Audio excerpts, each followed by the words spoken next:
Do you know how you're actually wired? What your strengths are? All of these people that you see who are super successful in their businesses, careers, lives in general, they have a strong awareness of what their strengths are. Most people don't stall because they lack talent. They stall because they lack an understanding of how they work. So when someone says play to your strengths or operate in your zone of genius, you flounder because you don't actually know what that is. That gap between how you see yourself and how you actually operate, what you're excellent at, might be one of the most expensive blind spots in your career. And I should add that knowing your top strengths that inform your zone of genius is particularly important for those of you who excel and are good at everything you touch. Because the challenge of deciding what direction to go in next, what to do next, when you're good at everything is actually hard. And yes, it's a champagne problem, but it's a problem to be solved nonetheless, because so much of your career is just as much about the things that you say no to as it is about the things that you say yes to. In fact, it's probably more. Ultimately, what I'm saying is if you don't actually understand what you're built for, you risk spending years of your life pushing against yourself rather than operating with yourself and being in alignment with yourself.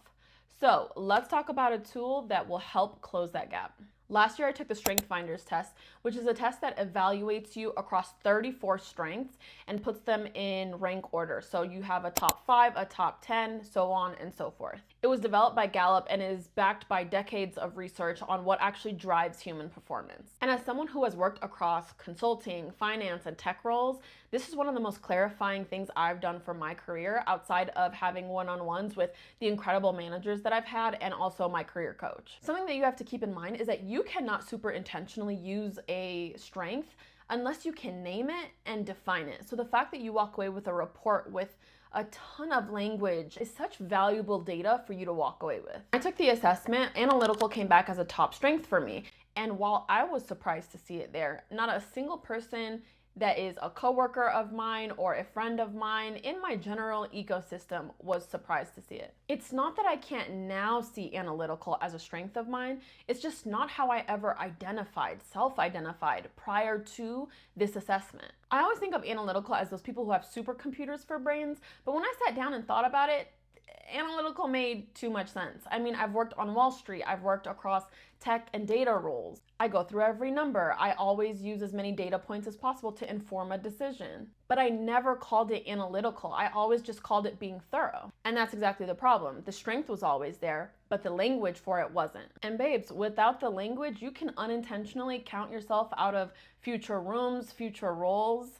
You need to be able to name your strength. So with this new framing, now when I ask for historical data before making a decision, that's not arbitrary indecision. That's analytical. When I want to understand patterns before moving forward, that's not overthinking, that's analytical. When I slow down a room to think through the second and third order effects, that is not me being difficult, that's a strength showing up exactly as it should. And once you understand that, you stop apologizing for the way that you work and you start using it deliberately, and you put yourself in environments where that strength compounds rather than environments where that strength is penalized. Now imagine doing that across your top 5 strengths. You'd be unstoppable. So after giving me the language to name and define my skills, the next thing that this assessment gave me is a new framework for goal setting, and specifically how to develop in areas that you're not naturally strong at. My coach put it this way: in order for you to be able to stand a new strength up, you have to intentionally sit a current strength down. I literally now can visualize the 34 and picture pulling a strength up the list, but having to make space for it in that top area by pushing a strength that I currently have down the list. Most of us, myself included, when we see a gap in our skills and we want to improve it, we just think about piling onto the list of things that we're already doing. Just add and add and add, but that never works well in the long run. You only have so many units of quality effort in a day, and that's just the reality. Let's say for you, a skill around relationship building ranks number 20 for you, but this year you recognize that in order for your career to advance, you have to have stronger relationships, you have to network, you have to have more visibility across the organization. The instinct is for you to just try harder at networking. But for one, trying harder is not an actual strategy, right? But for two, when you have something that is lower on the list, but you recognize that you need it for that advancement, you have to push something that you're doing right now, that you're spending your time in, that you are committing your time to. You've got to push it down the list to be able to make the space needed to pull that number 20 up to a top 10 or a top 5. If your default, for example, is execution and you're an incredible executor, always performing, always outputting, you may need to lessen the level of output that you are committing to during that season, during that quarter, however long you have this goal for, in order to make space for connection. If one of your strengths is preparation, always refining, always perfecting, you may need to release some of that. And listen, you're not abandoning your strength, you're just temporarily relocating it to make the space for